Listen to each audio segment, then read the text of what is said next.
지금 평양 전체가 발칵 뒤집혔습니다. 김정은의 친숙부 김평일이 관저 밀실에서 처참한 시신으로 발견된 겁니다. 김평일의 10손가락은 독극물에 타들어가 검푸르게 변해 있었고 침대 바로 밑에는 오직 김정은만 피울 수 있는 황금문양 담배꽁초가 비릿한 향을 풍기며 떨어져 있었습니다. 조카가 숙부를 직접 처단했다는 이 소름 끼치는 살인 증거를 손에 쥔 리영길은 이제 평양 전체와 목숨을 건 추격전을 시작합니다. 과연 그날 밤 김정은은 왜 자기 혈육의 목에 독을 집어넣었을까요? 평양을 피비린내로 물들인 독재자의 잔인한 비밀, 지금 바로 공개합니다. 지금 어디서 이 사연을 듣고 계신지 댓글로 알려주시면 한 분 한 분 찾아뵙고 인사드리겠습니다. 그리고 좋아요도 함께 부탁드립니다. 2025년 10월의 평양은 유난히도 시리고 잔인했습니다. 대동강 물줄기마저 서슬 펄원 공포에 질려 숨을 죽인 것만 같던 그날 밤, 저 리영길의 인생은 완전히 뒤바뀌고 말았습니다. 평생을 군부의 수장으로서 오로지 수령에 대한 일편단심 충성 하나로 버텨온 저였지만 그날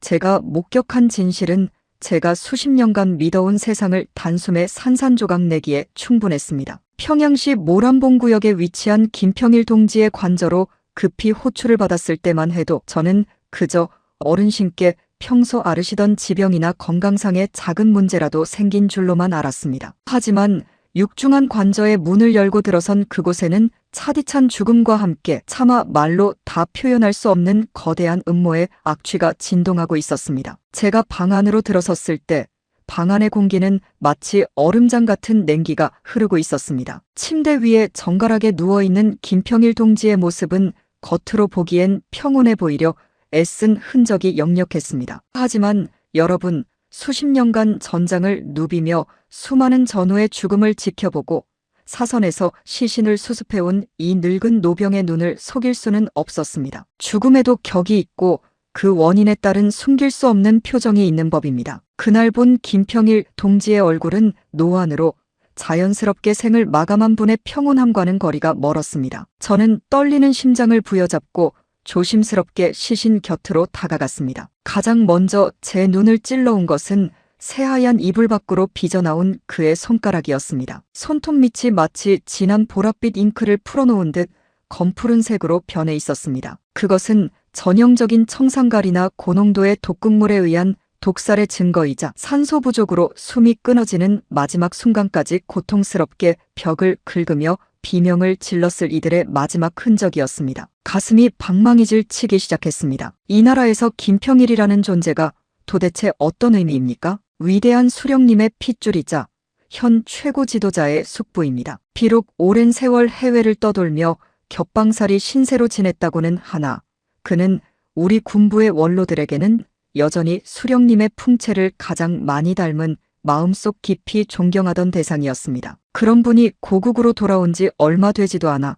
이렇게 처참하고 미스터리한 모습으로 생을 마감했다는 사실에 제 등줄기에는 식은땀이 흘러내렸습니다. 저는 주위의 눈치를 살피며 조금 더 가까이 다가가 그의 얼굴을 살폈습니다. 결막에는 미세한 점상 출혈이 가득했고 입술은 이미 검게 타버린 듯 보라색으로 변해 있었습니다. 명백한 타살이었습니다. 그것도 아주 치밀하게 계획되고 은밀하게 수행된 정무적 암살이었던 것입니다. 도대체 누가 감히 이 평양 한복판에서 수령의 가문을 해할 수 있단 말입니까? 그 답은 너무나도 명확했기에 오히려 제 가슴을 더 시리게 만들었습니다. 주위를 둘러보던 중 제 군화 끝에 무언가 딱딱한 것이 걸리는 느낌이 들었습니다. 침대 옆 협탁 아래 어둠 속에 몸을 숨기고 있던 아주 작은 물체였습니다. 저는 본능적으로 허리를 깊숙이 숙여 그것을 집어들었습니다. 그것은 반쯤 타다 남은 담배꽁초였습니다. 그런데 그 꽁초를 확인한 순간 저는 심장이 멎는 것 같은 거대한 충격과 마주했습니다. 그 담배는 북한의 일반 주민들은커녕 고위 간부들조차 구경조차 할 수 없는 오로지 최고 지도자 한 사람만을 위해 특수 제작된 전용 담배였습니다. 필터 부분에 새겨진 정교한 금색 문양과 그가 즐기던 특유의 독한 향취는 제가 평양의 집무실에서 수없이 보아왔던 바로 그것이었습니다. 김정은 위원장이 직접 이곳에 왔었다는 혹은 그의 명령을 받은 가장 최측근의 호위 요원이 이곳에서 이 끔찍한 일을 저질렀다는 움직일 수 없는 확실한 증거였습니다. 머릿속이 하얘지며 오만 가지 생각이 교차했습니다. 이것이 진정 피를 나눈 조카가 숙부에게 할 짓인가? 라는 근본적인 의구심이 뇌리를 스쳤지만 이내 원초적인 공포가 그 자리를 대신했습니다. 이 사실을 아는 사람이 지금 이 방 안에 또 누가 있는지를 살피기 위해 문 밖을 힐끗 보았습니다. 복도에는 이미 호위사령부 소속 요원들과 보위부의 검은 그림자들이 개미 한 마리 빠져나가지 못하게 깔려 있었습니다. 그들의 눈빛은 슬픔이나 애도가 아니라 무언가를 철저히 감시하고 입을 막으려는 살기등등한 빛으로 가득 차 있었습니다. 저 리영길은 그때 직감했습니다. 이제 평양에는 전례 없는 피바람이 불겠구나. 그리고 그 피비린내 나는 칼끝은 결국 이 참혹한 진실을 목격한 나에게로 가장 먼저 향하겠구나 하는 서늘한 깨달음이었습니다. 여러분, 한때 우리는 그를 영명한 지도자라 믿으며 젊음을 바쳤습니다. 하지만 자신의 권력을 단 한치라도 공고히 하기 위해 혈육의 목에 독을 넣는 자를 어찌 일국의 지도자라 부를 수 있겠습니까? 김평일 동지는 숨이 끊어지기 직전까지 과연 무엇을 생각했을까요? 자신이 평생을 바친 이 가문과 이 체제의 비극적인 종말을 예견했을까요? 저는 차마 시신을 제대로 마주할 수가 없었습니다. 그가 남긴 검푸른 손톱은 저에게 소리 없는 절규이자 경고를 보내고 있었습니다. 리장령, 다음은 바로 당신 차례일세 라고 말입니다. 그날 밤 이후 평양의 공기는 완전히 달라졌습니다. 겉으로는 평온해 보였지만 속으로는 골마 터지기 직전의 고름처럼 위태로웠습니다. 관용방송에서는 연일 김평일 동지가 갑작스러운 지병으로 인해 급사했다는 애도 방송과 통곡하는 소리가 흘러나왔지만 간부들의 눈 속에는 형언할 수 없는 두려움과 불신이 서려 있었습니다. 저는 집무실로 돌아와 제가 몰래 챙긴 그 담배꽁초를 손바닥이 타들어갈 정도로 꽉 쥐었습니다. 이것은 단순한 쓰레기가 아니라 악마가 남긴 지문이자 제가 목숨을 걸고 세상에 알려야 할 진실의 조각이었습니다. 평생을 국가와 당을 위해 바쳐온 저였지만 그날 제가 느낀 것은 자부심이 아니라 이 체제가 사실은 거대한 도살장이나 다름없다는 뼈저린 환멸이었습니다. 저는 과거 김평일 동지와 나누었던 대화들을 떠올렸습니다. 그는 해외에서 오랫동안 생활하며 북한이 나아가야 할 길에 대해 고민이 많았던 분이었습니다. 백성들이 굶주리지 않고 더 이상 공포 정치에 떨지 않는 정상적인 나라를 만들고 싶어 하셨지요. 아마도 그런 그의 개혁적인 성향과 수령님의 정통성을 닮은 외모가 김정은에게는 가장 큰 위협으로 다가왔을 것입니다. 권력이라는 것은 참으로 무섭고도 허망한 것입니다. 어제의 동지가 오늘의 적이 되고 피를 나눈 친족마저 제물로 삼는 저잔인한 집단 속에서 제가 할 수 있는 일은 무엇이었겠습니까? 저는 그날 밤 이후 단 한 잠도 편히 이룰 수 없었습니다. 눈을 감으면 김평일 동지의 그 파랗게 죽어버린 손톱이 눈앞을 가로막았고 귀를 막으면 김정은의 비릿하고 소름 끼치는 웃음소리가 귓전을 때리는 듯했습니다. 평생을 군인으로 살며 수만 명의 부하를 호령하고 전선을 진두지휘했던 저였지만 그 순간만큼은 아무런 보호막 없이 덫에 걸린 짐승처럼 벌벌 떨 수밖에 없었습니다. 제 아내와 딸아이의 얼굴이 스쳐 지나갔습니다. 내가 이 진실을 발설하는 순간 우리 가족 모두가 저 차가운 시신처럼 변할 수 있다는 공포가 제 숨통을 조여왔습니다. 하지만 반대로 이 진실을 묻어버린다면 저는 평생을 비겁자로 살다가 결국 김정은의 다음 사냥감이 될 것이 뻔했습니다. 여러분도 아시다시피 북한에서 최고 위층의 삶이란 얼음판 위를 걷는 것과 같습니다. 화려한 외제차를 타고 평양의 거리를 누비지만 언제 어디서 보위부 요원들이 들이닥칠지 모르는 불안 속에 살아갑니다. 이번 김평일 동지의 죽음은 단순한 개인의 사망이 아니었습니다. 그것은 김정은 체제가 더 이상 이성을 잃고 광기에 사로잡혔다는 종말의 신호였습니다. 저는 제가 지켜온 조국이라는 이름의 괴물이 저를 집어삼키려 입을 벌리고 있다는 사실을 깨달았습니다. 관절을 빠져나오던 길, 저를 배웅하던 보위부원들의 그 차가운 시선을 저는 영원히 잊지 못할 것입니다. 입은 웃고 있었지만 눈은 살인자의 그것이었던 그들은 장령 동지, 오늘 본 것은 세상에 없는 일입니다. 라고 무언의 압박을 가하고 있었습니다. 저는 후들거리는 다리에 억지로 힘을 주고 총참모부장의 위엄을 잃지 않으려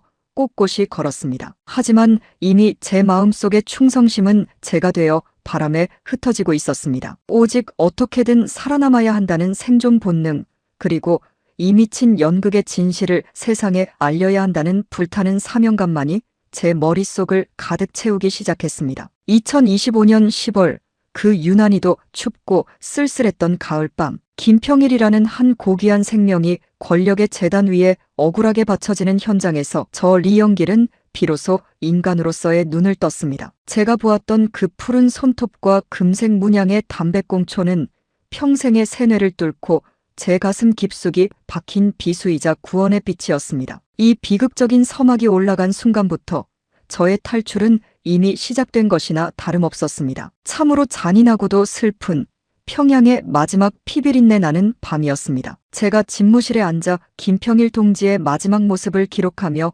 다짐했던 것은 딱 하나였습니다. 이 나라는 변해야 하고 저 괴물을 멈춰 세워야 한다는 것이었습니다. 하지만 당장 내일 아침 제 목에 칼날이 들어올지 모르는 상황에서 저는 아주 치밀하고도 대담한 계획을 세워야만 했습니다. 김정은은 아마 제가 자신의 비밀을 공유한 공범이라고 믿고 싶어 하겠지만 저는 이미 그와 길을 달리하기로 결심했습니다. 충성이란 이름으로 포장된 복종의 시간들이 주마등처럼 스쳐 지나갔습니다. 젊은 시절 전선에서 옥수수 한 알로 버티며 고생하던 부하들, 그리고 오로지 장군님만을 믿고 살아온 인민들의 얼굴이 떠올랐습니다. 그들이 지켜온 것이 고작 이런 혈육의 피를 먹고 사는 흡혈귀 같은 정권이었단 말입니까? 제 가슴 밑바닥에서 뜨거운 분노가 치밀어 올랐습니다. 저는 김평일 동지의 차가운 손을 잡았을 때 느꼈던 그 냉기를 잊지 않기로 했습니다. 그 냉기는 바로 우리 북조선의 현재 모습이자 제가 깨뜨려야 할 거대한 벽이었습니다. 여러분,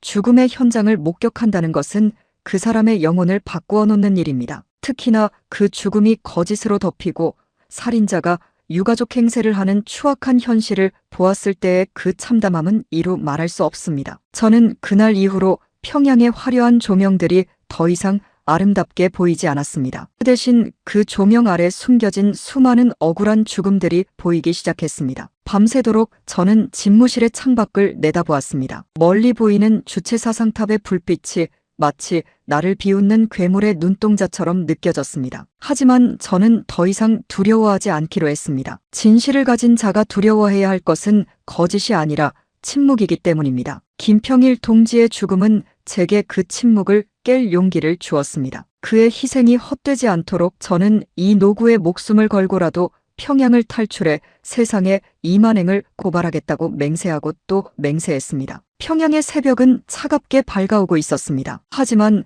그 새벽은 희망의 시작이 아니라 더 거대한 어둠이 닥쳐오기 전에 짧은 적막이었습니다. 저는 이제 제가 평생 입어온 이 빛나는 훈장들과 군복을 벗어 던질 준비를 시작했습니다. 그리고 김정은의 가장 가까운 곳에서 가장 위험한 적이 되기로 결심했습니다. 김평일 동지, 부디 하늘에서 지켜봐 주십시오. 당신의 죽음을 헛되게 하지 않겠습니다. 저 리영길이 목숨을 걸고 당신의 마지막 비명을 온 세상에 전하겠습니다. 이 다짐이 제가 평양에서 보낸 마지막 밤의 진심 어린 고백이었습니다. 지금 돌이켜봐도 그날의 피비린내는 제 코끝을 떠나지 않습니다. 권력을 향한 끝없는 욕망이 빚어낸 그 참혹한 현장은 제가 왜 이 길을 선택했는지를 보여주는 가장 명확한 이유입니다. 인민의 군대라고 자처하던 우리가 지켰던 것이 사실은 일가족의 연쇄살인 행각을 비호하는 수단이었다는 사실이 저를 가장 괴롭게 만들었습니다. 이제 저는 그 굴레를 벗어던지려 합니다. 김평일 동지의 그 파란 손톱이 가리키던 곳, 그곳이 바로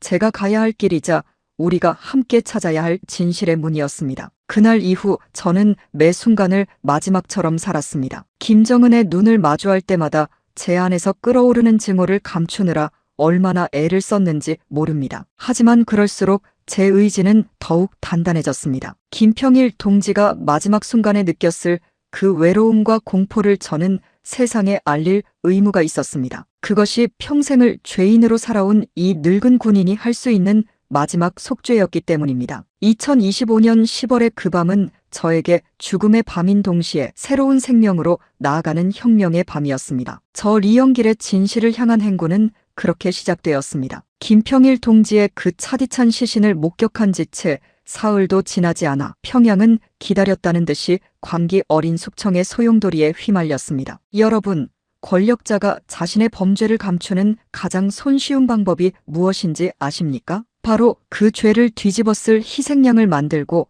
진실을 아는 자들의 입을 영원히 봉해버리는 것입니다. 김정은은 마치 자신이 가장 큰 슬픔에 빠진 유가족인 양 행세하며 위대한 수령님의 아들이자 자신의 숙부를 감히 해친 반당 반영명 분자들을 색출하라는 서슬 퍼런 명령을 내렸습니다. 총참모부장실에 앉아 비보를 접하던 저는 실소를 금치 못했습니다. 살인자가 수사반장이 되어 범인을 잡겠다고 날뛰는 이 기막힌 연극을 저는 피가 거꾸로 솟는 심정으로 지켜보아야 했습니다. 김정은은 곧바로 국가보위성과 보위사령부에 특별 전권력을 부여했습니다. 명분은 김평일 동지 암살 사건의 배후 조사였으나 실상은 자신에게 조금이라도 위협이 되거나 그날 밤의 진실에 근접한 이들을 뿌리 뽑으려는 살생부의 실행이었습니다. 가장 먼저 타겟이 된 것은 아이러니하게도 저와 함께 수십 년을 동고동락하며 군부를 지켜온 제 직속 부하들이었습니다. 작전국과 대열국의 핵심 간부들이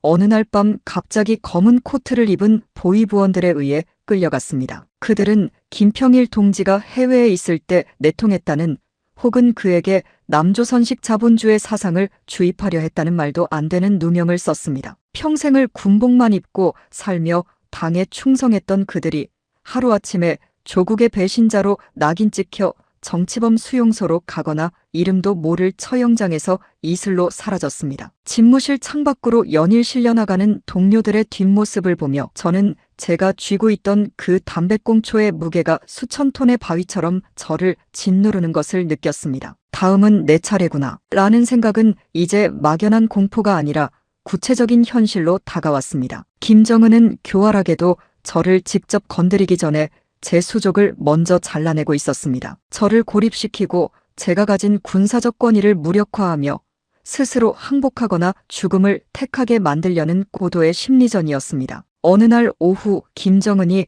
직접 주재한 비상군사위원회 회의가 열렸습니다. 회의실에 들어서자마자 느껴지는 공기는 마치 사형장의 그것과 같았습니다. 평소 저를 보면 깍듯이 경례하던 장령들도 제 시선을 피하며 고개를 숙였습니다. 김정은은 회의 탁자 상석에 앉아 제가 목격했던 그 특수 제작된 담배를 피워 물었습니다. 자욱한 담배 연기 너머로 저를 빤히 쳐다보던 그의 눈빛을 저는 평생 잊지 못합니다. 그것은 사람의 눈이 아니라 사냥감을 앞에 둔 뱀의 눈이었습니다. 그는 연기를 길게 내뿜으며 서늘한 목소리로 물었습니다. 리영길 동무, 요즘 잠자리는 좀 편하나오? 평일 동지가 그렇게 허망하게 가고 나니 내 마음이 몹시 좋지 않소. 동무는 평일 동지와 각별했던 사이 아니었나?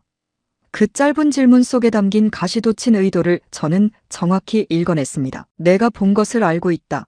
그러니 너도 곧 죽을 준비를 해라는 선전포고였습니다. 저는 침을 꿀꺽 삼키며 대답했습니다. 위대한 원수님의 가슴을 아프게 한 반동들을 소탕하는데 이 몸을 바치겠습니다. 제 입에서 나가는 말은 충성이었으나 가슴속에서는 구토가 치밀어 올랐습니다. 여러분, 21세기에 이런 일이 가당키나 합니까? 하지만 이것이 제가 살았던 평양의 민낯입니다. 김정은은 제 대답을 듣고는 비릿한 미소를 지었습니다. 그 미소는 마치 그래, 얼마나 더 버티나 보자는 조롱 같았습니다. 회의가 끝나고 돌아오는 길, 저는 제 전용 차 안에서도 도청을 의심해 한마디도 내뱉지 못했습니다. 운전수조차 보위부에서 파견한 감시자일지 모른다는 생각에 손바닥에 땀이 흥건했습니다. 그날 밤 제가 존경하던 군 원로 한 분이 자택에서 심장마비로 사망했다는 소식이 들려왔습니다. 그는 평소 김평일 동지의 인품을 칭송하며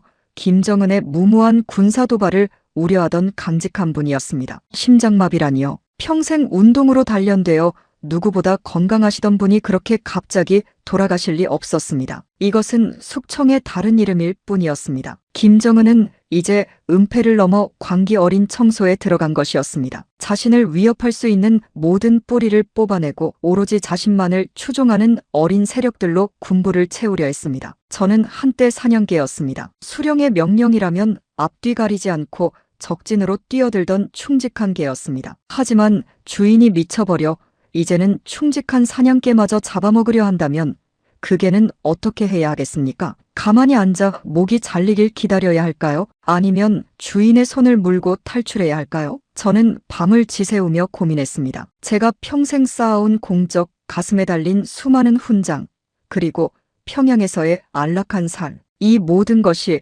사실은 모래성 위에 지어진 가옥이었다는 사실이 저를 절망하게 했습니다. 보위부의 감시는 날이 갈수록 대담해졌습니다. 제 집 앞에 세워진 검은색 승용차는 밤낮을 가리지 않고 저를 지켜보았고, 제가 만나는 사람, 제가 읽는 서류 하나하나가 실시간으로 보고되었습니다. 심지어 제 아내의 눈동자에도 공포가 서려 있었습니다. 아내는 아무 말도 하지 않았지만 매일 아침 출근하는 제 옷깃을 정리해주며 유난히 길게 제 손을 잡았습니다. 그것은 어쩌면 마지막이 될지도 모른다는 무언의 작별 인사였습니다. 그 작고 떨리는 손길을 느낄 때마다 제 심장은 천갈래 만갈래 찢어지는 듯 했습니다. 저는 집무실 구석에 숨겨둔 김평일 동지의 유품을 조용히 꺼내보았습니다. 그것은 그가 죽기 며칠 전 제게 선물했던 작은 만년필이었습니다. 그는 그 펜을 건네며 이렇게 말했었죠. 리 장룡, 진실을 쓰는 펜은 총보다 강하다네. 그때는 그저 덕담으로 넘겼지만 이제야 그 말의 무게를 알 것 같았습니다. 그는 자신이 죽을 것을 예감하고 제게 마지막 사명을 남긴 것이었습니다. 김정은의 손에 들린 총칼이 평양을 지배할지언정 제가 목격한 진실의 기록은 언젠가 그 요새를 무너뜨릴 폭탄이 될 것임을 확신했습니다. 여러분, 권력의 속성이라는 것이 참으로 비정합니다. 김정은은 김평일 동지를 죽인 것도 모자라 그를 따르던 수천 명의 주민과 군인들을 오염된 분자라며 함경도의 깊은 산속 수용소로 보내버렸습니다. 평양의 거리는 화려한 네온사인으로 치장되어 있었지만 그 뒷골목에는 가족을 잃은 이들의 소리 없는 통곡이 가득했습니다. 배급은 끊기고 오로지 충성 경쟁만이 생존의 유일한 길인 그 지옥 같은 땅에서 저는 더 이상 총참모부장이라는 직함이 자랑스럽지 않았습니다. 오히려 그것은 제 영혼을 갉아먹는 수치스러운 멍해였습니다. 숙청의 칼바람은 마침내 제 집무실 문턱까지 다다랐습니다. 보위부 검열단이 들이닥쳐 기밀 누설 혐의로 제 서류들을 압수해가기 시작했습니다. 그들이 찾는 것은 실제하는 기밀이 아니라 저를 죽일 명분이 될 조작된 증거들이었습니다. 저는 그들이 제 책상을 뒤엎는 광경을 묵묵히 지켜보았습니다. 이미 마음을 정했기 때문입니다. 죽어서 썩어 없어질 육신을 지키기 위해 비겁하게 무릎 꿇으니 단 한 번이라도 인간답게 행동하고 죽겠다는 결심이 제 가슴 속에서 단단한 동이가 되어 박혔습니다. 2025년 11월 평양은 첫눈 대신 차가운 빗줄기가 쏟아졌습니다. 그 빗줄기에 씻겨 내려가는 것은 평양의 먼지가 아니라 우리 민족의 마지막 양심인 것만 같았습니다. 김정은은 인민들 앞에서는 눈물을 흘리며 김평일 동지를 추모하는 연설을 했지만 그 연설문 뒤에 숨겨진 손에는 여전히 숙부의 피가 묻어 있었습니다. 그 위선적인 모습을 텔레비전으로 지켜보며 저는 결심했습니다. 이 사냥개는 더 이상 주인을 위해 짖지 않겠다고. 이 사냥개는 이제 주인의 목덜미를 겨냥하는 가장 날카로운 이빨이 되겠다고 말입니다. 탈출은 단순한 생존의 문제가 아니었습니다. 그것은 김평일이라는 한 인간의 명예를 회복하고 김정은이라는 괴물의 실체를 온 세상에 드러내는 성스러운 전쟁이었습니다. 저는 제 충성의 방향을 국가에서 진실로, 수령에서 민족으로 돌리기로 했습니다. 비록 그 길이 험난하고 끝내 죽음에 이를지라도 저는 더 이상 김정은의 꼭두각시로 남을 수 없었습니다. 밤마다 저는 지도를 펼쳐놓고 수십 번, 수백 번 도주 경로를 그렸습니다. 하지만 평양은 이미 거대한 감옥이었고 고위 간부인 저에게는 그 감옥의 벽이 더욱 높고 견고했습니다. 제가 움직이는 일거수일투족이 감시당하는 상황에서 국경을 넘는다는 것은 불가능에 가까운 일이었습니다. 하지만 진정으로 살고자 하는 자에게는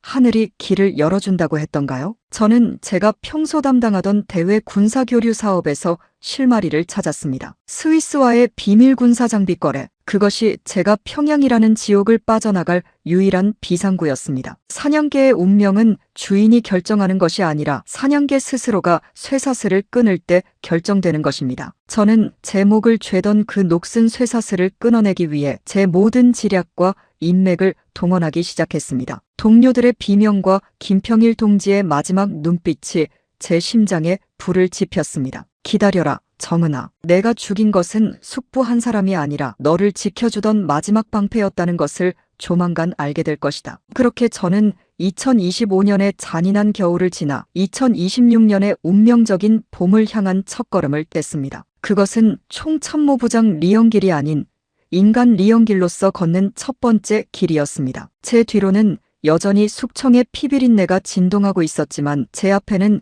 희미하게나마 진실이라는 이름의 빛이 비치기 시작했습니다. 이것이 제가 걸어가야 할 사냥개의 마지막 임무였습니다. 숙청의 칼바람이 평양 시내를 난도질하던 2025년 12월, 저는 제 인생에서 가장 위험한 물건을 손에 넣게 되었습니다. 그것은 바로 죽은 김평일 동지가 저에게 남긴 마지막 유서이자 이 체제의 심장을 꿰뚫는 비수와도 같은 비밀 편지였습니다. 여러분, 북한이라는 사회에서 최고 지도자의 혈육이 남긴 기록을 몰래 소지한다는 것이 무엇을 의미하는지 아십니까? 그것은 발견되는 즉시 본인은 물론이고 온 가족이 멸문지화를 당하는 그야말로 목숨을 담보로 한 도박이었습니다. 어느 몹시도 추웠던 밤이었습니다. 김평일 동지의 관저에서 평소 그의 시중을 들던 늙은 지도원 한 명이 제 집무실로 몰래 찾아왔습니다. 그는 평소 입이 무겁기로 소문난 자였지만 그날만큼은 사시나무 떨듯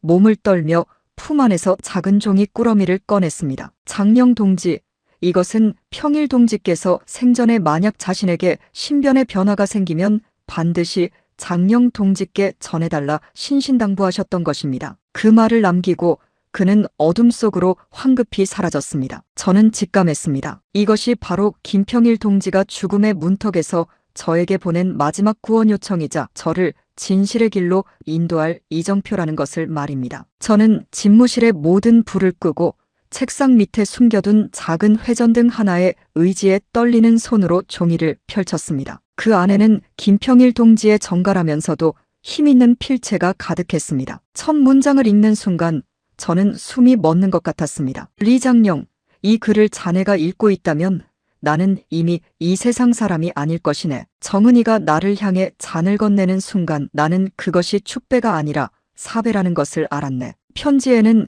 김정은이 자신을 평양으로 불러들인 진짜 이유와 자신을 제거하기 위해 어떤 음모를 꾸몄는지가 낱낱이 기록되어 있었습니다. 김평일 동지는 편지에서 이렇게 말했습니다. 정은이는 자신의 권통에 정통성이 없다는 콤플렉스에 시달리고 있네. 백성들이 나를 보며 수령님의 풍채를 떠올리는 것조차 그에게는 참을 수 없는 모욕이었던 게지. 그는 내가 해외 세력과 결탁해 자신을 축출하려 한다는 거짓 명분을 만들어냈네. 하지만 리 장령, 자네도 알다시피 나는 그저 우리 북조선이 다른 나라들처럼 평범하게 잘 사는 나라가 되길 바랐을 뿐이라네. 편지를 읽어내려갈수록 제 가슴 속에서는 뜨거운 불덩어리가 치밀어 올랐습니다. 김평일 동지는 이미 자신이 죽을 것을 예견하고 있었습니다. 그럼에도 그는 도망치지 않았습니다. 자신이 죽음으로써 이 체제의 모순을 증명하고 전리영길 같은 군부의 핵심 인물들이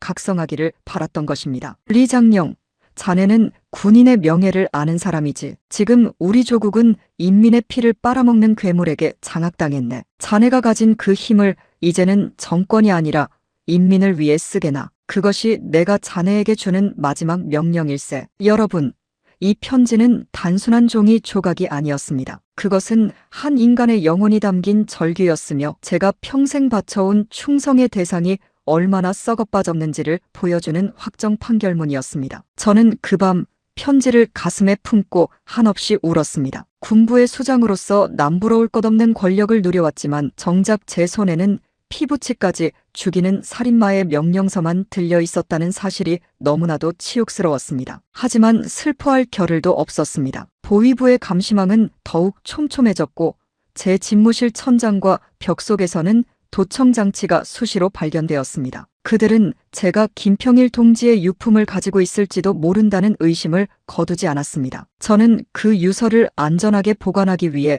제 군복 안감 속에 바느질로 꿰매 넣었습니다. 심장 가장 가까운 곳에 그 편지를 품고 다닐 때마다 저는 마치 김평일 동지의 뜨거운 심박동이 제 몸으로 전해지는 것 같은 착각에 빠졌습니다. 그 고동은 제게 끊임없이 속삭였습니다. 행동하라, 리영길. 더 늦기 전에 진실을 세상에 공포하라. 2025년의 마지막 날, 평양 김일성 광장에서는 화려한 불꽃놀이가 펼쳐졌습니다. 주민들은 강제 동원되어 추위 속에서 만세를 외쳤고 김정은은 단상에 올라 번지르르한 미소를 지으며 평화와 번영을 논했습니다. 그 가식적인 풍경을 지켜보며 저는 제 군복 안감 속에 편지를 꽉 쥐었습니다. 저 화려한 불꽃 뒤에서 얼마나 많은 이들이 굶주림과 공포에 떨고 있는지, 그리고 저 웃음 뒤에 얼마나 추악한 살이가 숨겨져 있는지 저는 이제 너무나도 잘 알고 있었습니다. 편지에는 또 다른 놀라운 사실이 적혀 있었습니다. 김정은이 김평일 동지를 제거한 후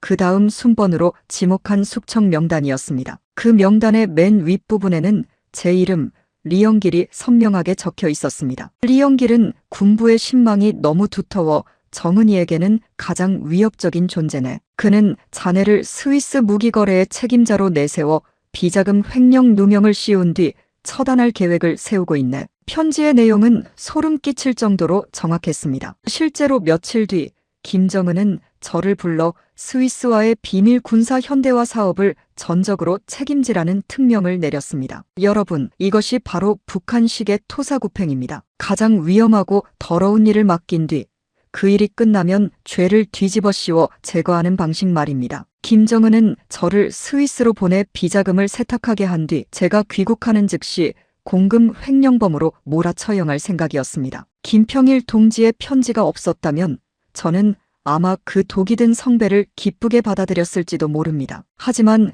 이제 저는 적의 패를 미리 읽은 도박사와 같았습니다. 저는 결심했습니다. 김정은이 파놓은 그 함정을 오히려 제가 평양을 탈출할 수 있는 유일한 탈출구로 이용하기로 말입니다. 스위스로의 출장은 제 인생의 마지막 작전이 될 것이었습니다. 저는 겉으로는 김정은의 명령에 감격한 척 연기하며 뒤로는 탈출에 필요한 정보들을 하나둘 수집하기 시작했습니다. 하지만 그 과정은 살얼음판을 걷는 것보다 더 위태로웠습니다. 작은 실수 하나라도 보위부에 포착되는 순간 제 목숨은 물론이고 제 아내와 딸의 생명도 끝장이었습니다. 밤마다 저는 거울 앞에 서서 제 자신에게 물었습니다. 리영길, 너는 진정 이 길을 갈 준비가 되었는가? 고향 산천을 등지고 평생 쌓아온 모든 것을 버리고 배신자의 낙인을 감수할 수 있겠는가?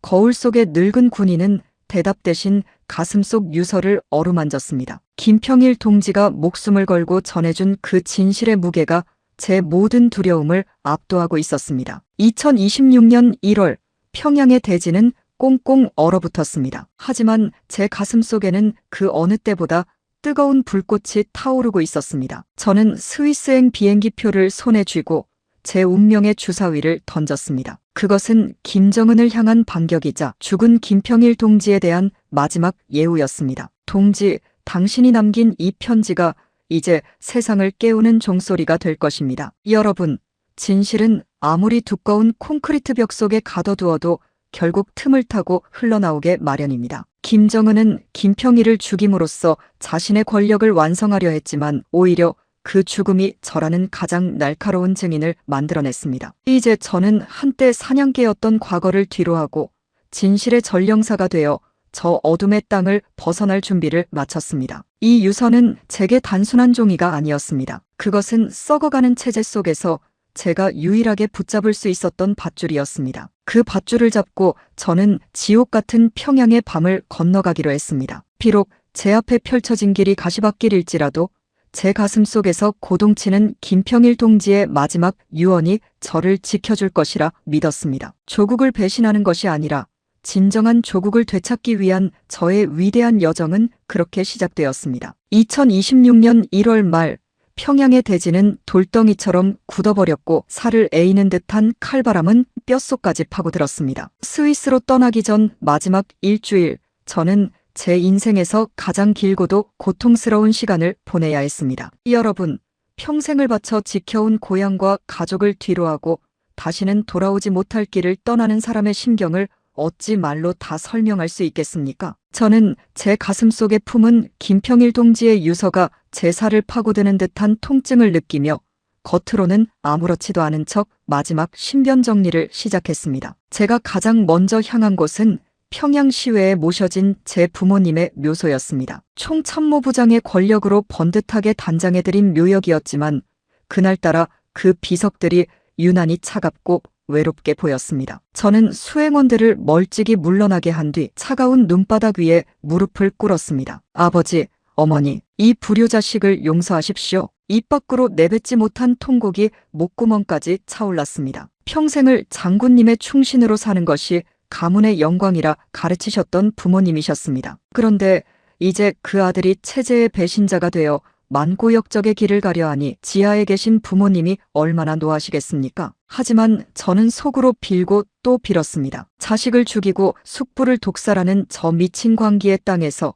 제 자식들만이라도 인간답게 살 수 있는 세상을 찾아 떠나는 이 못난 아들을 부디 굽어 살펴달라고 말입니다. 묘소를 내려오는 길에 바라본 평양의 전경은 평소와 다름없이 회색빛이었습니다. 멀리 보이는 대동강은 얼어붙어 흐름을 멈췄고 그 위로 내려앉은 안개는 마치 이 나라의 암담한 미래를 상여천처럼 덮고 있는 듯했습니다. 저는 차 창밖으로 보이는 만경대의 풍경 하나, 길가에 서 있는 이름 모를 나무 한 그루까지도 제 망막 속에 문신처럼 새겨 넣었습니다. 이것이 내 조국에서의 마지막 풍경이 될 것임을 알았기에 그 흔한 잿빛 굴뚝의 연기조차 제 가슴을 미어지게 만들었습니다. 그날 저녁 저는 집으로 돌아와 아내와 함께 조촐한 저녁 식사를 했습니다. 평소 무뚝뚝하기만 했던 제가 아내의 손을 가만히 잡았을 때 아내는 이미 모든 것을 직감한 듯한 눈빛이었습니다. 여러분, 북한 간부의 아내로 수십 년을 산 여자는 남편의 눈빛만 봐도 그것이 사선으로 향하는 길인지 영광으로 향하는 길인지 압니다. 아내는 제 손등 위에 자신의 거친 손을 포개며 나직이 말했습니다. 임자, 어디를 가시든 몸 건강히 다녀오십시오. 집 걱정은 마시고요. 그 말은 제게 잘 다녀오라는 인사가 아니라 살아서 뜻을 이루시라는 마지막 작별 인사였습니다. 저는 목이 메어 밥숟가락을 넘기지 못했습니다. 제 딸아이는 제 품에서 이제 막 재롱을 피우기 시작한 손자를 데리고 왔습니다. 저는 그 어린 생명의 통통한 볼을 만지며 속으로 오열했습니다. 할아버지가 김평일 할아버지의 원수를 갚고 너희에게는 공포가 없는 세상을 선물하마. 제가 떠나고 나면 이 어린 것들이 겪어야 할 고초를 생각하면 발길이 떨어지지 않았습니다. 하지만 김평일 동지의 유서에 적힌 제 숙청 시나리오를 떠올리면 제가 이곳에 남는 것은 다 함께 죽는 길뿐이었습니다. 제가 나가서 진실을 밝히고 국제사회의 눈을 평양으로 돌리게 하는 것만이 비록 고통스럽겠지만 제 가족들이 살아남을 수 있는 신락 같은 희망이었습니다. 스위스행 출장 명부는 완벽했습니다. 김정은은 제가 스위스은행에 보관된 비밀 비자금을 세탁하고 군 현대화를 위한 첨단 부품들을 밀수해오길 원했습니다. 그는 저에게 리 동무만 믿겠소. 이번 일이 잘 되면 공화국 영웅 칭호를 한 번 더 수여하겠소. 라며 가식적인 격려를 아끼지 않았습니다. 저는 그 미소 뒤에 숨겨진 단두대를 보았습니다. 제가 임무를 마치고 돌아오는 비행기에서 내리는 순간 저를 기다리는 것은 훈장이 아니라 보위부의 수갑과 처형장일 것임을 저는 유서를 통해 이미 예습했기 때문입니다. 출정 전날 밤 저는 집무실 책상에 앉아 마지막으로 김평일 동지의 유언을 가슴에 새겼습니다. 그가 남긴 진실을 쓰는 펜은 총보다 강하다는 말은 이제 제 생존의 이유가 되었습니다. 저는 제가 평생 모아온 모든 훈장과 군복을 정갈하게 정리해 두었습니다. 그것은 리영길이라는 군부 수장의 껍데기를 이곳에 남겨두고 가겠다는 의식과도 같았습니다. 그 대신 저는 아주 낡은 수첩 하나와 김평일 동지가 준 만년필 그리고 군복 안감에 숨긴 그 피 묻은 유서만을 챙겼습니다. 여러분, 노병이 흘리는 눈물은 젊은이의 눈물보다 훨씬 더 무겁고 진합니다. 그것은 지나온 긴 세월에 대한 회한과 앞으로 맞이할 불확실한 운명에 대한 두려움이 뒤섞인 결정체이기 때문입니다. 저는 평양 순환공항으로 향하는 차 안에서 창밖을 보며 흐르는 눈물을 닦지 않았습니다. 인민무력부 건물, 만수대 의사당, 그리고 평양 시민들이 바쁘게 오가는 광장들. 제가 지키려 했던 것은 정권이었을까요? 아니면 이 선량한 인민들이었을까요? 저는 이제야 진정한 조국 수호의 길이 무엇인지를 깨달은 늙은 군인이었습니다. 공항 귀빈실에서 저를 환송하기 위해 나온 보위부 간부들의 위선적인 악수를 받으며 저는 속으로 너희들의 세상도 얼마 남지 않았다고 외쳤습니다. 비행기 트랩을 오르며 마지막으로 평양의 하늘을 올려다보았습니다. 회색빛 구름 사이로 희미하게 비치는 태양광선이 마치 김평일 동지의 눈빛처럼 저를 내려다보는 것 같았습니다. 가게 리 장령, 가서 모든 것을 말하게. 그 환청 같은 목소리를 뒤로하고 저는 차가운 비행기 좌석에 몸을 실었습니다. 비행기가 활주로를 차고 오르는 순간 제 심장은 터질 듯이 뛰었습니다. 이제 되돌아갈 수 없는 강을 건넌 것입니다. 평양의 전경이 발 아래로 멀어지며 작아질 때 저는 제 인생의 60년 세월이 함께 떨어져 나가는 듯한 상실감을 느꼈습니다. 하지만 그 상실감보다 더 큰 것은 사명감이었습니다. 김평일 동지가 독살당하며 느꼈을 그 원통함을 풀고 우리 민족이 더 이상 일가족의 노예로 살지 않아도 되는 세상을 만드는데 이 노구의 마지막 힘을 보태겠다는 맹세였습니다. 스위스까지 가는 비행 시간 동안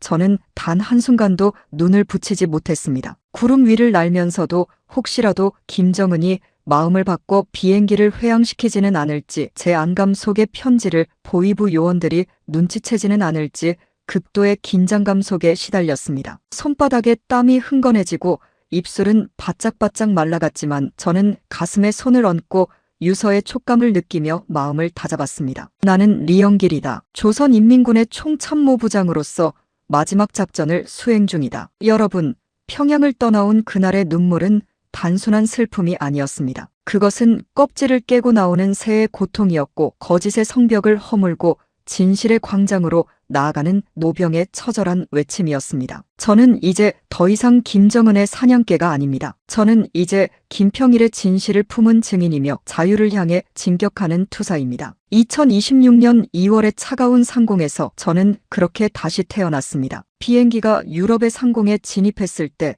창밖으로 펼쳐진 눈부신 도시의 불빛들은 제가 평생 보아온 평양의 인공적인 조명과는 차원이 다른 자유의 빛이었습니다. 그 불빛들을 보며 저는 다짐했습니다. 반드시 살아서 저 빛의 주인들에게 평양의 어둠을 고발하겠다고 말입니다. 김평일 동지의 넋이 저를 인도하고 있었기에 저는 외롭지 않았습니다. 비록 제 뒤에는 피비린내 나는 숙청의 칼날이 도사리고 있었지만 제 앞에는 인류의 보편적인 진실과 자유가 기다리고 있었습니다. 그것이 제가 평양과 이별하며 흘린 눈물의 마지막 의미였습니다. 이제 스위스 땅에 발을 내딛는 순간부터 진짜 전쟁이 시작될 것입니다. 저는 제 전공인 매복과 기습 그리고 치밀한 작전 능력을 총동원하여 저를 감시하는 보위부의 눈을 따돌려야 합니다. 여러분, 저 리영길의 마지막 작전을 응원해 주십시오. 이 노병의 눈물이 헛되지 않도록 진실의 문이 열리는 그 순간까지 저는 결코 멈추지 않을 것입니다. 평양에서의 마지막 기억을 가슴 깊이 묻어둔 채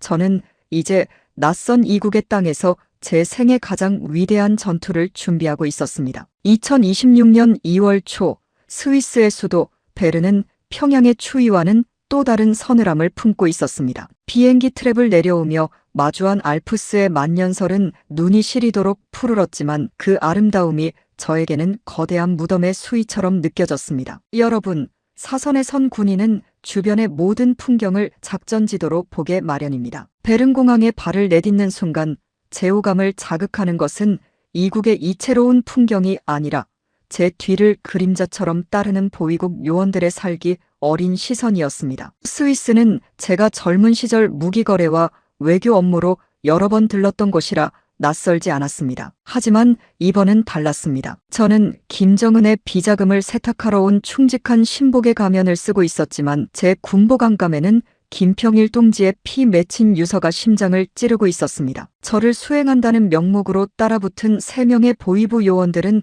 말이 수행원이지 사실은 저를 감시하고 여차하면 현장에서 처단하기 위해 파견된 살인병기들이었습니다. 그들의 품 안에는 소음기가 장착된 권총이 숨겨져 있다는 것을 저는 누구보다 잘 알고 있었습니다. 숙소인 베른의 한 유서 깊은 호텔에 짐을 풀었을 때 긴장감은 극에 달했습니다. 보위부 요원들은 제 방 바로 옆방과 맞은편 방에 진을 쳤고 심지어 제 방 안에도 도청 장치를 설치하려 들었습니다. 저는 총참모부장의 위엄을 세우며 호통을 쳤습니다. 내 방까지 감시하겠다는 거냐? 위대한 원수님의 특명을 수행하는 나를 못 믿는단 말이냐.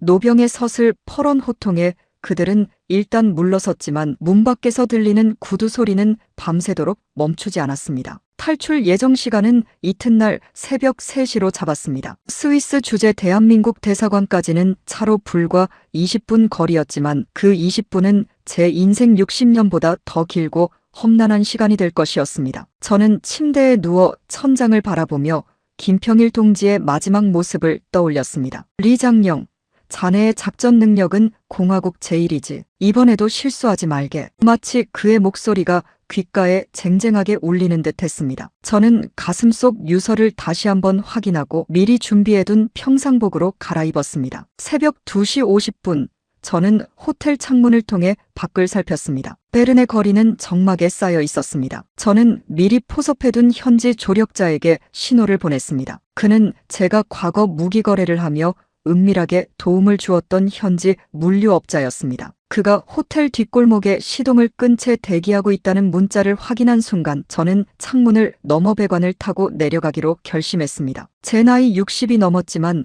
특수전 훈련으로 다져진 몸은 아직 녹슬지 않았습니다. 하지만 복병은 예상치 못한 곳에 있었습니다. 제가 창틀을 넘으려는 찰나 옆방 테라스에서 담배를 피우던 요원 하나와 눈이 마주친 것입니다. 여러분, 그 찰나의 정적을 아십니까? 공기가 얼어붙고 서로의 숨소리조차 들리지 않는 그 공포의 순간 말입니다. 요원의 눈이 경악으로 커지는 것과 동시에 저는 몸을 날렸습니다. 리영길이 도망친다. 라는 비명이 호텔 정적을 깨뜨렸습니다. 저는 배관을 타고 정신없이 내려와 골목으로 질주했습니다. 뒤에서 총성이 들렸습니다. 스위스 도심 한복판에서 북한 요원들이 총을 쏘며 저를 쫓는 광경은 그야말로 지옥의 한 장면이었습니다. 조력자의 차량에 올라타자마자 타이어 타는 냄새가 진동하며 차가 출발했습니다. 백미러로 보이는 보위부 요원들의 차는 무서운 속도로 저희를 따라붙었습니다. 빨리 대사관으로 가시오. 저는 비명을 지르듯 외쳤습니다. 좁은 베른의 골목길을 누비는 추격전이 시작되었습니다. 요원들의 차가 저희 차의 옆구리를 들이받았습니다. 차체가 심하게 흔들리며 유리창이 박살났습니다. 파편이 제 뺨을 스치며 피가 흘렀지만 통증을 느낄 새도 없었습니다. 제 머릿속에는 오직 하나, 대사관 문을 두드려야 한다. 김평일의 진실을 전달해야 한다는 생각뿐이었습니다. 여러분, 죽음의 문턱까지 가면 사람이 초인적인 힘을 발휘한다고 하죠. 저는 차 안에서 권총을 꺼내 들었습니다. 평생 인민을 지키라고 국가가 준 총이었지만 이제는 그 국가의 탈을 쓴 악마들로부터 진실을 지키기 위해 총구를 겨눠야 했습니다. 저는 추격해오는 차의 타이어를 향해 방아쇠를 당겼습니다. 요동치는 차 안에서 조주는 쉽지 않았지만 노병의 감각은 살아있었습니다. 요원들의 차 한 대가 중심을 잃고 가로등을 들이받으며 멈춰섰습니다. 하지만 남은 한 대가 끈질기게 붙어왔습니다. 대사관 건물이 저 멀리 보이기 시작했을 때 저희 차의 엔진에서 연기가 나기 시작했습니다. 엔진이 멈추기 직전 저는 조력자에게 차를 멈추라고 소리쳤습니다. 그리고 차에서 내려 대사관 정문을 향해 무작정 뛰었습니다. 뒤에서 요원들이 내리는 소리가 들렸고 발자국 소리가 점점 가까워졌습니다. 리영길, 거기 서라. 배신자 놈. 대사관 정문에 다다랐을 때 저는 온 힘을 다해 소리쳤습니다. 대한민국, 나는 조선인민군 총참모부장 리영길이다. 망명을 신청한다. 나를 보호하라.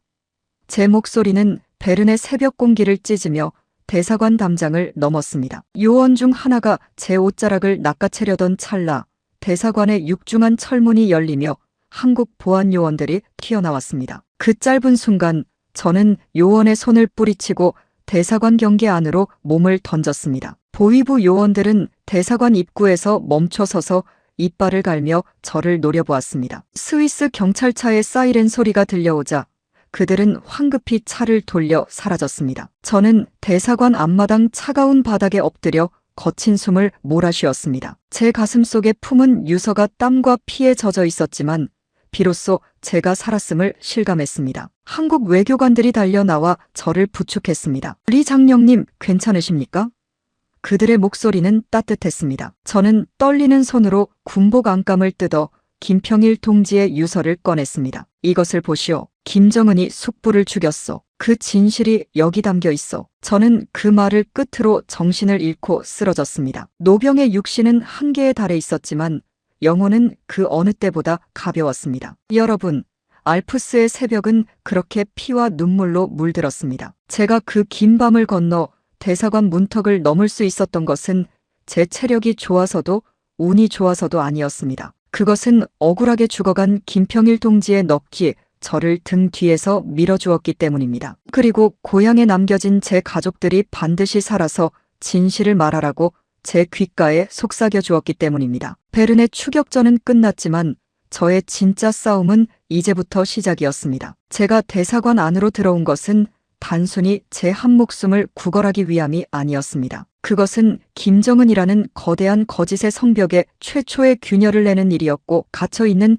2천만 동포들에게 자유의 소식을 전하기 위한 전초전이었습니다. 저는 대사관 안가에 누워 창밖으로 밝아오는 스위스의 태양을 보며 생각했습니다. 정은아, 내가 보낸 사냥꾼들은 실패했다. 이제는 내가 너를 사냥할 차례다. 2026년 2월의 베른은 저에게 죽음의 공포와 생명의 희망을 동시에 안겨준 곳이었습니다. 그 새벽의 추격전에서 제가 흘린 피는 북조선 인민들이 흘리는 눈물의 아주 작은 조각에 불과했습니다. 저는 그 피의 대가로 얻은 자유를 절대 헛되이 쓰지 않겠다고 맹세했습니다. 대사관의 태극기를 보며 저는 처음으로 이 나라의 국민이 되고 싶다는 열망을 느꼈습니다. 진실이 보호받고 노병의 명예가 존중받는 땅. 그곳을 향한 저의 마지막 진격은 베른의 피비린내 나는 골목에서 그렇게 완성되었습니다. 이제 저는 더 이상 뒤를 돌아보지 않기로 했습니다. 제 뒤에 남겨진 것은 폐허가 된 제 과거와 숙청의 칼바람뿐이었지만 제 앞에는 제가 증언해야 할 거대한 진실의 바다가 펼쳐져 있었습니다. 김평일 동지, 당신의 죽음이 헛되지 않았음을 이제 제가 증명하겠습니다. 베른의 밤은 지나갔고 진실의 아침이 밝아오고 있었습니다. 스위스 대사관의 육중한 철문이 닫히고 보위부 요원들의 살기 어린 고함이 멀어지던 그 순간 저는 비로소 제가 사선을 넘었음을 실감했습니다. 하지만 여러분, 육신의 안전을 확보했다고 해서 곧바로 평안이 찾아오는 것은 아니었습니다. 저는 대한민국 정보기관이 제공한 베른 외곽의 비밀 안가로 옮겨졌습니다. 그곳은 외부와 철저히 차단된 오로지 진실만이 머물 수 있는 고요한 요새와도 같았습니다. 창밖으로는 평화로운 알프스의 풍경이 펼쳐져 있었지만 제 마음속에서는 여전히 평양의 피바람과 김평일 동지의 마지막 눈빛이 소용돌이치고 있었습니다. 안가에 도착하자마자 제가 가장 먼저 한 일은 군복 안감 속에 꿰매두었던 김평일 동지의 유서를 꺼내는 것이었습니다. 땀과 피 그리고 추격전의 흔적으로 얼룩진 그 종이 뭉치를 탁자 위에 올려놓았을 때 제 손은 멈추지 않고 떨렸습니다. 조사를 위해 파견된 한국 요원들은 제가 북한의 총참모부장이라는 고위직이라는 사실에 한 번 놀랐고 제가 내놓은 문서의 내용에 2번 경악했습니다. 저는 그들에게 나직하지만 단호한 목소리로 말했습니다. 이것은 단순한 종이가 아니요. 한 인간의 목숨이자 북조선이라는 거대한 감옥의 자물쇠를 부술 열쇠요. 그곳에서의 생활은 어둠 속의 증언 그 자체였습니다. 저는 수일 동안 잠도 잊은 채 김평일 동지의 죽음을 둘러싼 모든 정황을 기록하고 증언했습니다. 김정은이 어떻게 숙부를 안심시켜 평양으로 불러들였는지, 그날 밤 관저에서 제가 목격한 독살의 징후들이 무엇이었는지, 그리고 김정은의 전용 담배꽁초가 왜 그곳에 떨어져 있었는지를 하나하나 설명했습니다. 여러분, 진실을 말하는 것은 때로 고문보다 더 고통스러운 법입니다. 제가 증언을 이어갈 때마다 제가 평생을 바쳐 충성했던 그 체제의 추악한 민낯이 드러났고, 그럴수록 제 삶 전체가 부정당하는 기분이 들었기 때문입니다. 조사 과정에서 저는 김평일 동지와의 과거 회상에 자주 잠기곤 했습니다. 그는 해외에서 오랫동안 대사직을 수행하며 자유세계의 공기를 마셨던 분이었습니다. 제가 유럽을 방문할 때마다 비밀리에 만났던 그는 항상 이렇게 말했습니다. 리 장령, 우리 인민들이 언제까지 저 좁은 땅에서 굶주리며 살아야 하겠나? 저들이 누리는 저 빛나는 문명을 우리 아이들에게도 보여줘야 하지 않겠나? 그는 권력을 탐한 것이 아니라 그저 제 조국의 인민들이 사람답게 살기를 바랐던 평화주의자였습니다. 그런 그의 따뜻한 마음이 김정은이라는 잔인한 독재자에게는 숙청의 명분이 되었다는 사실이 저를 가장 분노케 했습니다. 여러분은 김정은이라는 인물을 어떻게 생각하십니까? 제가 본 그는 지도자가 아니라 불안에 떠는 어린아이와 같았습니다. 자신의 정통성이 부족하다는 열등감 때문에 자신보다 더 수령님을 닮은 숙부를 죽여야만 안심하는 비겁한 인간 말입니다. 저는 안가에서의 신문 과정에서 김정은의 심리적 기제와 그가 내리는 명령의 비합리성을 낱낱이 폭로했습니다. 제가 증언한 내용은 녹음기를 타고 한국의 정보사령부로 그리고 아마도 세계의 주요 기관들로 전달되었을 것입니다. 제가 증언을 마칠 때마다 조사관들의 얼굴은 점점 더 어둡고 비장해졌습니다. 안가에서의 밤은 길었습니다. 저는 가끔 창가에 서서 밤하늘을 보며 북에 두고 온 가족들을 떠올렸습니다. 리영길이 탈북했다는 소식이 평양에 전해졌을 때 제 아내와 딸이 겪었을 공포를 생각하면 심장이 찢어지는 듯 했습니다. 하지만 저는 믿었습니다. 김평일 동지가 제게 남긴 마지막 사명, 즉 이만행을 세상에 알려 정권을 흔드는 것만이 제 가족을 구하는 우회적인 길이라는 것을 말입니다. 제가 한국에서 더 강력한 목소리를 낼수록 김정은도 국제사회의 눈치를 보느라 제 가족을 함부로 처형하지 못할 것이라는 실마리 같은 희망을 붙잡았습니다. 어느 날은 한국 측에서 제공한 따뜻한 쌀밥과 국을 먹다가 갑자기 오열하고 말았습니다. 평양의 고위 간부인 저도 이렇게 맛있는 밥을 먹는데 지금 이 순간에도 강추위 속에서 나무뿌리를 캐먹고 있을 우리 인민들이 떠올랐기 때문입니다. 특히 김평일 동지가 생전에 가장 좋아했다던 두부국이 나오던 날에는 그의 온화한 미소가 밥그릇 위에 겹쳐 보여 숟가락을 들 수조차 없었습니다. 장령, 나는 괜찮으니 자네는 꼭 살아서 배불리 먹게나 라고 말해주던 그의 목소리가 환청처럼 들려왔습니다. 안가에서의 증언은 단순히 정보를 전달하는 행위를 넘어 제 영혼을 씻어내는 참회의 과정이었습니다. 저는 제가 과거에 내렸던 잘못된 군사적 명령들, 체제를 유지하기 위해 묵인했던 수많은 불의를 고백했습니다. 한국 요원들은 때론 엄격하게, 때론 연민의 눈으로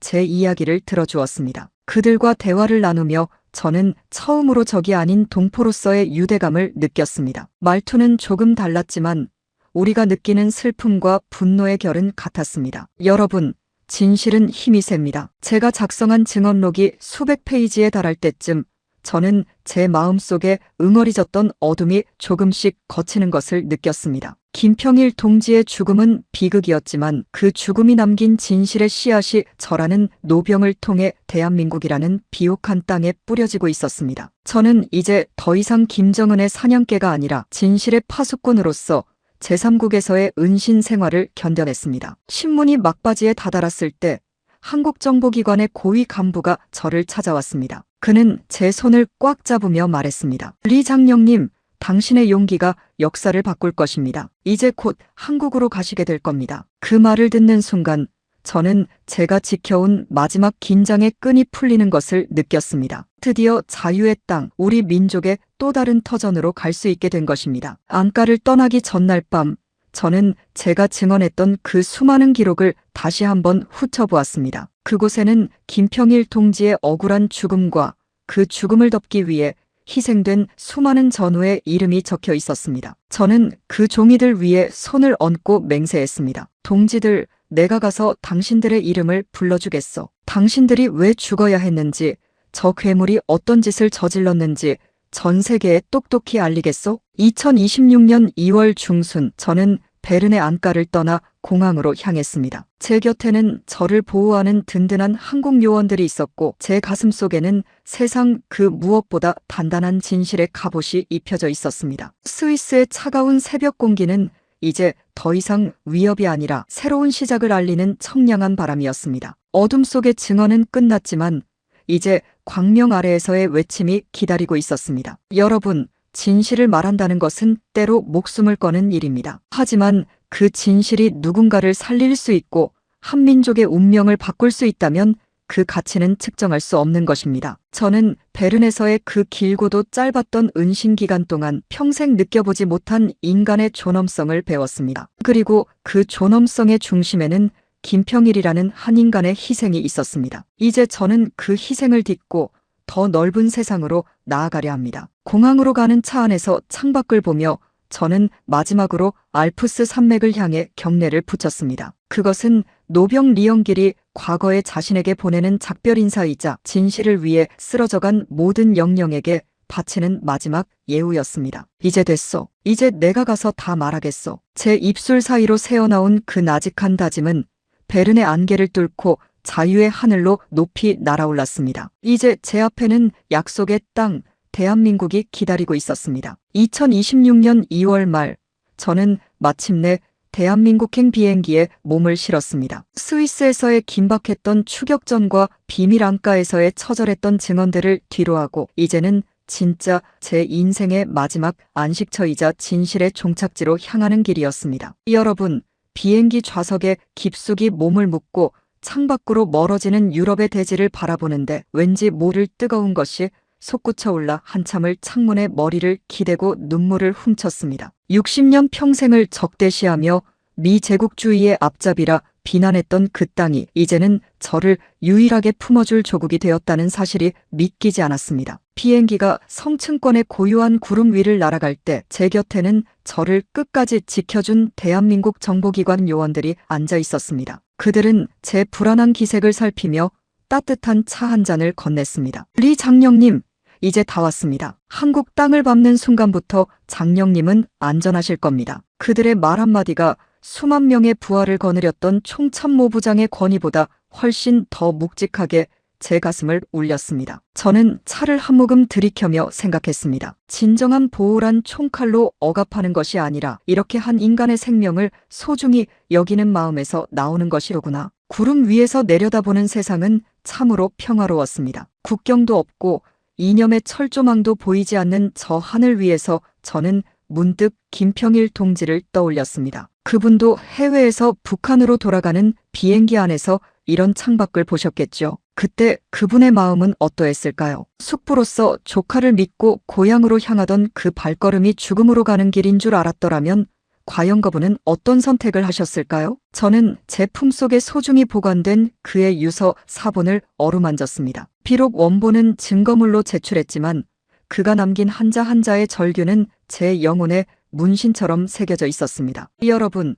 비행기가 아시아 상공에 진입했다는 안내방송이 들려올 무렵 제 마음은 다시금 소용돌이치기 시작했습니다. 이제 곧 서해 바다를 건너면 제가 그토록 지키려 애썼던 그러나 이제는 저를 배신자로 낙인 찍은 저 북녘 땅이 보일 것이었습니다. 밤 비행기 창밖으로 희미하게 보이는 한반도의 지형은 참으로 가슴 아픈 모습이었습니다. 불빛 하나 없이 칠흑 같은 어둠 속에 잠긴 북쪽과 마치 보석을 뿌려놓은 듯 찬란한 빛으로 가득한 남쪽의 대비는 같은 민족으로서 형언할 수 없는 자괴감을 안겨주었습니다. 저 빛나는 남조선의 불빛 하나하나가 다 사람 사는 모습인데 우리 인민들은 왜 어둠 속에서 숨죽이며 살아야 하는가? 김평일 동지가 생전에 그토록 안타까워했던 질문이 제 뇌리를 때렸습니다. 그는 항상 리 장령, 인민이 불행한 국가는 국가가 아니라 거대한 감옥일 뿐이네라고 말하곤 했습니다. 저는 어둠에 잠긴 북녘 땅을 향해 마음속으로 외쳤습니다. 평일 동지, 보십시오. 당신이 꿈꿨던 세상이 바로 저기 눈앞에 있습니다. 내가 가서 당신의 죽음을 헛되지 않게 할 것이니 부디 그곳에서는 평안하십시오. 비행기가 인천공항 착륙을 위해 고도를 낮추기 시작했을 때 제 손바닥에는 땀이 흥건했습니다. 혹시라도 비행기 안에 숨어 있을지 모를 테러범에 대한 공포보다는 제가 마주할 새로운 세상에 대한 경외심과 두려움이 더 컸습니다. 바다 위에 떠있는 수많은 배들의 불빛과 공항 주변의 화려한 조명들이 제 눈을 멀게 할 듯 다가왔습니다. 그것은 평양의 인공적인 열병식 조명과는 비교할 수 없는 살아있는 생명의 빛이었습니다. 바퀴가 활주로에 닿는 그 짧은 충격과 함께 제 인생의 일막이 끝났음을 알리는 종소리가 들리는 듯 했습니다. 2026년 2월 말의 어느 밤, 저는 드디어 대한민국 인천국제공항에 첫 발을 내디뎠습니다. 비행기 문이 열리고 쏟아져 들어오는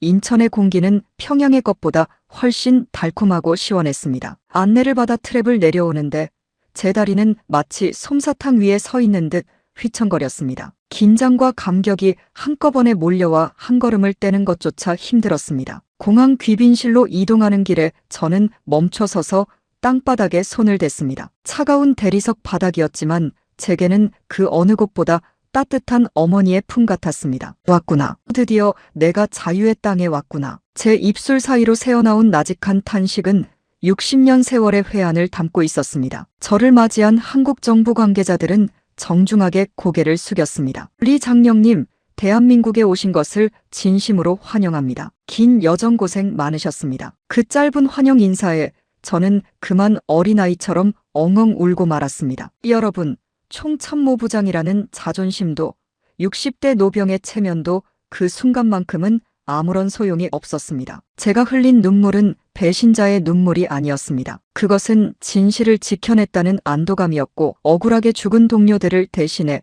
살았다는 부채감이었으며 이제야 진짜 내 나라를 찾았다는 감격의 눈물이었습니다. 저는 눈물을 닦으며 그들에게 말했습니다. 고맙소. 정말 고맙소. 이 늙은이가 할 말이 많소. 김평일 동지가 왜 죽어야 했는지, 저 북녘 땅에서 어떤 일이 벌어지고 있는지 내 전부 다 말하겠소? 인천공항에서 안가로 이동하는 차 창밖으로 보이는 서울의 야경은 경이로움 그 자체였습니다. 늦은 밤임에도 불구하고 거리는 활기로 넘쳤고 가게마다 불이 켜져 사람들의 웃음소리가 들리는 듯했습니다. 텔레비전 선전물에서 보던 거지들이 들끓는 서울은 어디에도 없었습니다. 그 대신 그곳에는 김평일 동지가 그토록 염원하던 백성이 주인인 세상이 펼쳐져 있었습니다. 차 안에서 저는 제가 평생 지켜온 훈장들을 떠올렸습니다. 하지만 그 빛나는 금속 조각들보다 지금 제 눈앞에 펼쳐진 저 평범한 사람들의 행복한 불빛이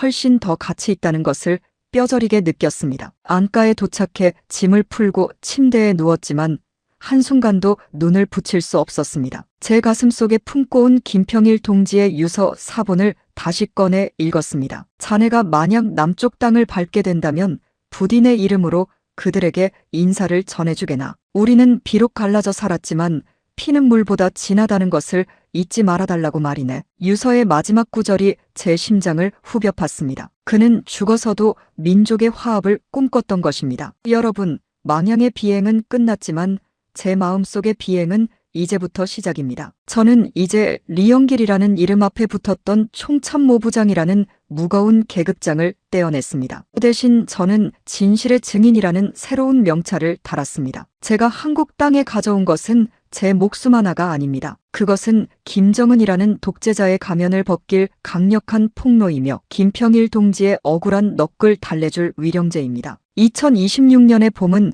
제게 그렇게 시작되었습니다. 인천공항의 차가운 바닥에서 느꼈던 그 전율을 저는 평생 잊지 않을 것입니다. 그 전율은 제가 앞으로 살아갈 이유이자 북에 남겨진 동포들에게 전해야 할 희망의 메아리입니다. 비록 몸은 이곳에 와 있지만 제 마음은 여전히 저 차가운 북녘 땅에서 신음하는 우리 인민들과 함께하고 있습니다. 저는 이제 더 이상 김정은의 사냥개가 아닙니다. 저는 이제 자유대한민국의 품 안에서 진정한 평화를 노래하는 노병입니다. 김평일 동지, 이제 우리가 같은 하늘 아래 있습니다. 당신이 못 다본 이 빛나는 세상의 불빛들을 제가 대신 보고 전하겠습니다. 망향의 비행 끝에 마주한 이 찬란한 자유가 언젠가는 저 압록강 건너까지 닿기를 간절히 기도하며 저는 서울에서의 첫 새벽을 맞이했습니다. 대한민국에서의 첫 아침, 창틈으로 쏟아지는 서울의 햇살은 평양의 그 차갑고 날카로운 빛과는 전혀 달랐습니다. 2026년 2월의 끝자락,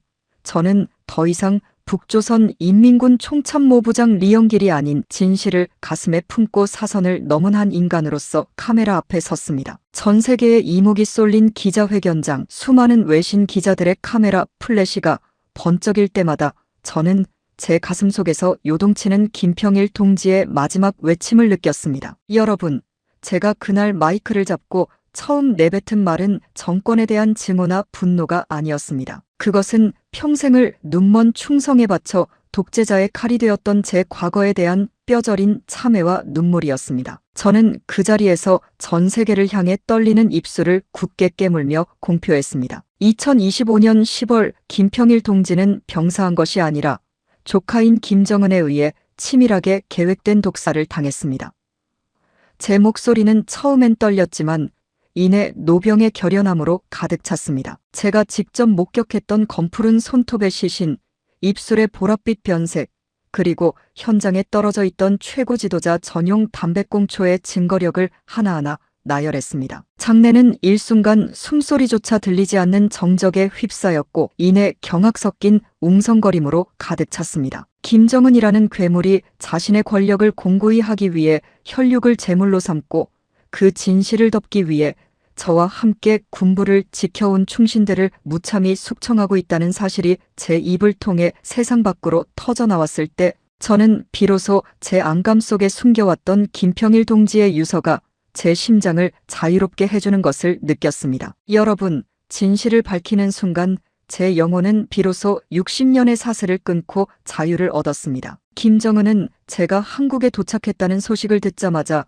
관영 매체를 통해 저를 민족의 반역자, 돈에 팔려간 인간 쓰레기라며 비난하는 성명을 연일 쏟아냈습니다. 평양 거리에 제 이름에 가위표를 친 벽보가 붙었다는 소식도 들었습니다. 하지만 저는 전혀 두렵지 않았습니다. 오히려 그가 내뱉는 비명이 그만큼 진실이 아프다는 증거였기에 저는 거울을 보며 담담히 미소 지을 수 있었습니다. 제가 공개한 김평일 동지의 유서에는 북한 주민들에게 전하는 마지막 유언이 담겨 있었습니다. 우리 민족은 본래 하나다. 공포와 거짓으로 세워진 모래성은 반드시 무너질 것이니 절망하지 말고 자유의 그날을 기다려라. 그 글귀를 수천 번 소리내어 읽으며 저는 제가 남은 생을 바쳐 수행해야 할 진짜 작전이 무엇인지 다시 한번 확신했습니다. 기자회견 이후 저는 하나원에서 남한 사회의 기초를 배우며 정착의 길을 걷기 시작했습니다. 처음 가본 대형마트에서 저는 그만 발걸음을 멈추고 말았습니다. 끝없이 펼쳐진 진열대에 쌓인 산더미 같은 쌀과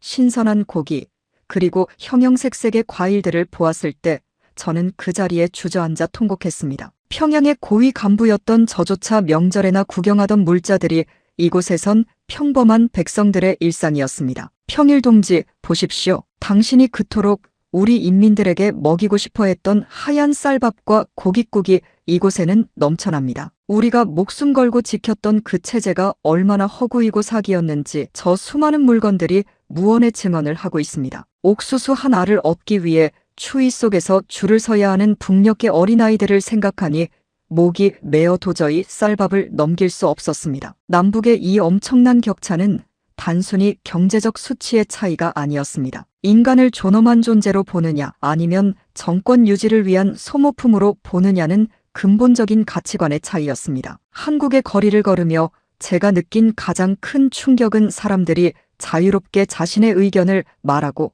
지도자를 비판하면서도 누구 하나 뒤를 돌아보거나 감옥에 갈까 걱정하지 않는 풍경이었습니다. 평양에서는 옆집 사람과 말 한마디 나누는 것도 보위부의 귀를 의식해야 했죠. 김평일 동지가 생전에 해외에서 보았던 그 공기 같은 자유를 저도 이제야 제 폐부 깊숙이 들이마시고 있었습니다. 길가에서 마주치는 서울의 어르신들이 제 손을 투박하게 잡으며 고생 많았소. 장령님, 정말 용기 있는 선택하셨소라고 진심 어린 위로를 건네주실 때마다 저는 제가 지켜야 했던 진짜 조국이 바로 이 따뜻한 사람들의 웃음이었다는 것을 뼈저리게 느꼈습니다. 여러분, 저 리영길은 이제 매일 아침 북녘 하늘을 보며 기도하는 것으로 하루를 시작합니다. 김정은의 광기 어린 숙청에 억울하게 희생된 제 전우들과 아직도 요덕 수용소나 정치범 수용소에서 모진 고초를 겪고 있을 무고한 영혼들을 위해 말입니다. 김평일 동지의 죽음은 우리 민족사의 커다란 비극이었지만 그 죽음이 남긴 진실의 파편들이 이제 장마당을 타고 국경을 넘어 북한 내부로 조금씩 스며들고 있다는 소식을 듣습니다. 진실은 마치 겨울을 뚫고 솟아나는 보리싹과 같아서 아무리 두꺼운 얼음으로 덮으려 해도 결국 틈을 타고 번져나가기 마련입니다. 제가 대한민국으로 가져온 이 진실의 함성이 언젠가는 평양의 저 높고 견고한 성벽을 무너뜨리는 거대한 해일이 될 것임을 저는 한순간도 의심하지 않습니다. 저는 이제 서울 외곽의 한 작은 아파트에서 이름 없는 노인으로 살아가고 있습니다. 번쩍이던 총참모 부장의 계급장과 가슴을 가득 메웠던 훈장들은 모두 역사박물관으로 보내버렸습니다. 이제는 평범한 면바지에 점퍼를 걸치고 동네 공원을 산책하며 우리 민족의 아픈 상처를 치유할 수 있는 글을 쓰고 있습니다. 가끔 꿈속에서 김평일 동지를 만날 때가 있습니다. 그는 예의 그 온화한 미소를 지으며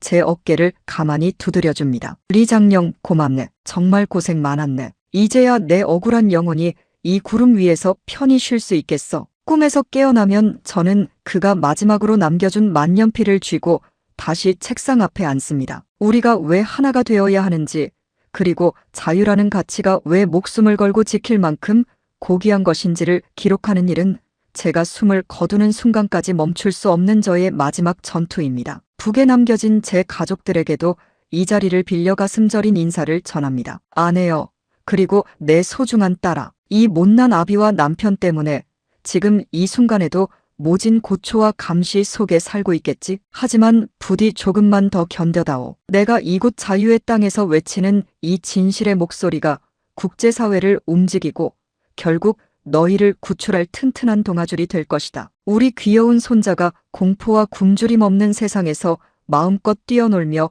공부할 수 있는 그날 나는 반드시 너희를 데리러 갈 것이다. 이 간절한 약속이 제 늙은 육신을 지탱하는 유일한 버팀목이자 생명의 근원입니다. 여러분, 분단의 아픔은 단순히 지도상의 선이 그어진 것이 아닙니다. 그것은 진실이 거짓에 가로막히고 부모와 자식이 서로의 안부를 묻지 못하며 형제가 서로의 가슴에 총구를 겨누게 만든 인류사적 비극입니다. 김평일 사망 사건은 그 추악한 비극의 정점이었습니다. 하지만 그 어둡고 긴 터널의 끝에서 저는 희망의 빛을 보았습니다. 한 늙은 군인의 뒤늦은 용기가 잠자는 양심들을 깨우고 한 지도자의 억울한 희생이 민족의 화합과 통일을 꿈꾸게 했습니다. 제가 지금 이 순간 누리고 있는 이 소중한 자유는 저 혼자만의 것이 결코 아닙니다. 그것은 김평일 동지의 목숨값이며 사선을 넘은 수많은 탈북민의 눈물이고 지금도 북녘 땅에서 자유의 공기를 갈망하며 숨죽여 기도하는 2천만 동포들의 몫입니다. 저는 서울의 번화가에서 밤늦도록 꺼지지 않는 화려한 불빛들을 볼 때마다 만감이 교차합니다. 평양의 밤은 죽음처럼 고요하고 어두웠는데 이곳은 새벽까지 생명의 활기가 넘칩니다. 이 빛들이 휴전선을 넘어 저 멀리 백두산 자락까지 닿는 날, 그때서야 비로소 저의 망명은 완성될 것입니다. 저는 정착지원금을 아껴 북한 인권단체에 기부하고 기회가 될 때마다 강연장에 서서 김정은 정권의 실상을 폭로하고 있습니다. 제 목소리가 가닿는 곳마다 사람들이 북한의 진실에 눈을 뜨고 통일의 필요성을 절감하는 모습을 볼 때 노병은 다시금 살아있음을 느낍니다. 이제 제 긴 이야기는 마무리되어 가지만 진실의 역사는 이제 겨우 첫 페이지를 넘겼을 뿐입니다. 김정은의 그 포악한 권력은 결코 영원할 수 없습니다. 피와 거짓으로 세워진 바벨탑은 내부의 작은 균열에도 결국 처참히 무너져 내리는 법입니다. 저는 확신합니다. 머지않은 장래에 제가 그리운 평양의 대동강변에서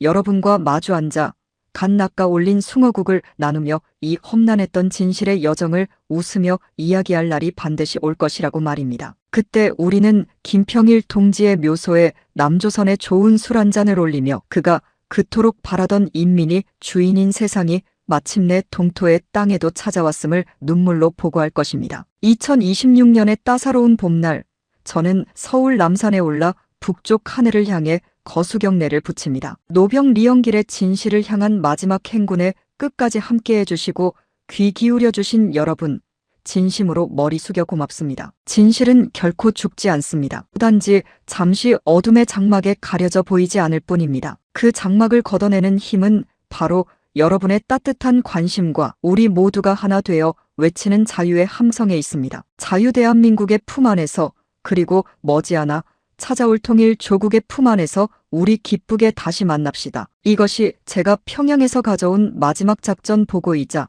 대한민국 국민으로서 여러분께 드리는 첫 번째 인사입니다. 저의 진실의 함성은 김정은이 권좌에서 내려오는 그날까지 결코 멈추지 않을 것입니다. 김평일 동지의 넋이 하늘에서 저를 지켜보고 있고 자유를 향한 2천만 인민들의 간절한 갈망이 제 등 뒤를 밀어주고 있기 때문입니다. 저는 오늘도 평화를 위해, 그리고 그날 목격한 진실의 기록을 위해 펜을 듭니다. 우리 조국의 찬란하고 행복한 미래를 향해 저 노병 리영길은 남은 숨이 다하는 순간까지 쉼없이 나아가겠습니다. 여러분의 가정에 평화와 행복이 가득하시길 빌며 다시 한번 감사의 말씀을 올립니다. 고맙습니다. 부디 이 진실을 잊지 말아 주십시오. 여러분, 오늘 리영길 장령의 사형 가슴 깊이 들으셨습니까? 이 진실이 더 널리 퍼져 북녘 땅에 자유의 바람이 불 수 있도록 좋아요와 구독으로 힘을 보태주십시오. 여러분의 응원 한 번이 고향을 그리워하는 실향민과 탈북민들에게는 큰 위로가 됩니다. 잊지 말고 꼭 눌러주시고